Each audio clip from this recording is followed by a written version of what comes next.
মুখ্যমন্ত্রী এই দাঙ্গা লাগাবার পিছনেও রয়েছেন, আর 26,000 ছেলে মেয়েদের যে চাকরি গেছে তার পিছনে উনি দায়ী। 1 বছর ধরে আদালত তাকে সময় দিয়েছিল, যোগ্য অযোগ্যদের তালিকা আলাদা করে দিন।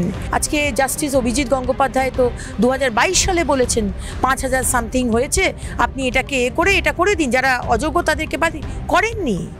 উনি আজকে যোগ্যদের ঘাড়ে বন্দুক রেখে অযোগ্যদের বাঁচাবার চেষ্টা করেছেন। মমতা ব্যানার্জি দাঙ্গা লাগিয়েছেন, এবং দাঙ্গা লাগাবার কথা তো উনি আগে থেকেই বলছেন, দাঙ্গা লাগবে, দাঙ্গা লাগবে, দাঙ্গা লাগবে।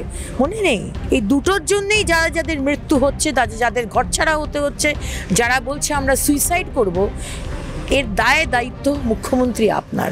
একদিকে এসএসসি ইস্যু আর অন্যদিকে উত্তাল মুর্শিদাবাদ, আর এই দুই পরিস্থিতিতে বারে বারে আন্দোলনে নামছে বিজেপি, দৃষ্টি আকর্ষণ করার চেষ্টা করছে। এই মুহূর্তে আমার সঙ্গে রয়েছেন বিজেপির সাধারণ সম্পাদিকা অগ্নিমিত্রা পাল। আমরা অগ্নিদির সাথে কথা বলবো। অগ্নিদি, আপনাকে স্বাগত জানাই আর প্লাস নিউজে। প্রথমে বলবো, বিজেপির কাছে এখন সবচেয়ে বড় ইস্যু কোনটা, মুর্শিদাবাদের মানুষ নাকি চাকরিহারা? বিজেপির কাছে এখন সবথেকে বড় ইস্যু হচ্ছে বাংলার মানুষকে রক্ষা করা এবং বিচার দেওয়া।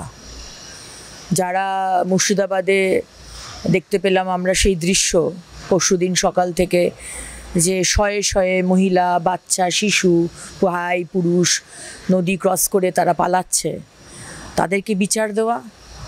আর যারা আমাদের শিক্ষক শিক্ষিকা, যারা যোগ্য, যারা আজকে এই দ্বার থেকে ওই দ্বার হন্যে হয়ে ঘুরে বেড়াচ্ছে, এবং আজকেও আমার কাছে বহু শিক্ষক শিক্ষিকা এসেছিল, তারা আমাকে পরিষ্কার বলে দিয়ে গেল যে দিদি, যদি কিছু না করতে পারেন তাহলে আমরা সুইসাইড করব। বিচার দেওয়া, এটাই হচ্ছে প্রধান কাজ, তাদের পাশে দাঁড়ানো এবং তাদেরকে বাঁচানো। মুর্শিদাবাদের মানুষ বলুন, মালদার মানুষ বলুন, আর আমাদের শিক্ষক শিক্ষিকা বলুন। গোটা রাজ্যের এই মুহূর্তে যে পরিস্থিতি, এবং মালদায় ইতিমধ্যেই সুকান্ত মজুমদার ভিজিট করেছেন, বিজেপির কন্ট্রোল রুম হয়েছে, প্রচুর ঘর ছাড়া মানুষ। এই প্রত্যেকবারই শোনা যায় ঘর ছাড়া মানুষ, ঘরে ফেরানোর যাবে তাদেরকে কিভাবে? দেখুন, প্রথমত তো এইটা হবারই কথা ছিল না। আর যদি পুলিশ বিএসএফের মতো ভূমিকা নিত, আজকে তো সাধারণ মানুষ তারা বলছে, একটা 15 বছর 16 বছরের মেয়ে সে চিৎকার করে বলছে যে বিএসএফ আমাদের কাছে ভগবান। আজকে রাজ্য পুলিশ যদি এই কাজটা করতো তাহলে আজকে আমাদের ঘর ছাড়া হতে হতো না, আমাদের ঘর দোর বাড়ি মন্দির পুড়িয়ে দেওয়া হতো না। তাহলে আজকে পুলিশ কেন অ্যাকশন নিল না? আজকে সেখান থেকে পুলিশ মহল থেকে বহু ফোন আসছে আমাদের কাছে, ফেস টাইমে, অবশ্য ফেস টাইমে ফোন করে তারা বলছে যে দিদি আমাদের হাত পা বাঁধা, আমাদের কোনো অর্ডার দেওয়া হয়নি যে আমরা অ্যাকশন নিই। আর যদি বিএসএফ যদি পিটিয়ে সোজা করে দিতে পারে এই জিহাদিদের, তাহলে রাজ্য পুলিশ করতে পারলো না? এটা তো করিয়েছেন মুখ্যমন্ত্রী মমতা ব্যানার্জি, এই দাঙ্গা লাগিয়েছেন, এবং দাঙ্গা লাগাবার কথা তো উনি আগে থেকেই বলছেন, দাঙ্গা লাগবে, দাঙ্গা লাগবে, দাঙ্গা লাগবে। মনে নেই? আমরা তো বারবার বলেছি, যেদিনকে 26,000 চাকরি গেছে সেদিন থেকে আমি বলছি দাঙ্গা লাগাবে মুখ্যমন্ত্রী, দাঙ্গা লাগাবেন। 6 তারিখে রামনবমী গেছে, দাঙ্গা লাগেনি। 7 তারিখেও রামনবমী গেছে, দাঙ্গা লাগেনি। এখন লাগিয়েছেন, দৃষ্টি ঘোরাতে হবে না? 26,000 ছেলে মেয়ে বলছে আমরা লোন নিয়েছি, আমাদের মৃত্যু হবে, আমরা মৃত্যুবরণ করব যদি আমাদের চাকরি না আমাদের ফিরিয়ে দেওয়া হয়। আর দৃষ্টিটা ঘোরাতে হবে না, আর তো কয়েক মাস বাদে ভোট। সুতরাং মুখ্যমন্ত্রী এই দাঙ্গা লাগাবার পিছনেও রয়েছেন, আর 26,000 ছেলে মেয়েদের যে চাকরি গেছে তার পিছনে উনি দায়ী।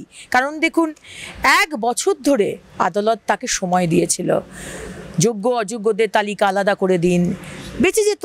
আজকে জাস্টিস অভিজিৎ গঙ্গোপাধ্যায় তো 2022 সালে বলেছেন 5,000 সামথিং হয়েছে, আপনি এটাকে এটা করে দিন, যারা অযোগ্য তাদেরকে বাদ করেননি। উনি আজকে যোগ্যদের ঘাড়ে বন্দুক রেখে অযোগ্যদের বাঁচাবার চেষ্টা করেছেন। আজকে কি হলো? অযোগ্যদের সাথে সাথে যোগ্যদের চাকরি গেল।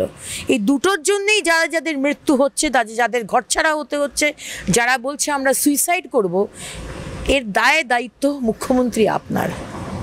অনেক ধন্যবাদ আপনাকে। আমরা কথা বলছিলাম অগ্নিমিত্রা পালের সঙ্গে, এবং তিনি স্পষ্টতই জানাচ্ছেন যে এই মুহূর্তে রাজ্যের সামগ্রিক পরিস্থিতি কি। আর মালদা, মুর্শিদাবাদ থেকে শুরু করে রাজ্যের চাকরিহারাদের নিয়ে প্রতিক্রিয়ায় তিনি স্পষ্টই জানালেন যে এর দায় এবং দায়িত্ব কাকে নিতে হবে। অর্থাৎ এই দুই ইস্যু যে রাজনৈতিকভাবে বিজেপিকে লড়াই আন্দোলনের রাস্তায় রাখছে তা খুব পরিষ্কার। ক্যামেরায় পার্থর সঙ্গে সুচারু, আর প্লাস নিউজ, কলকাতা।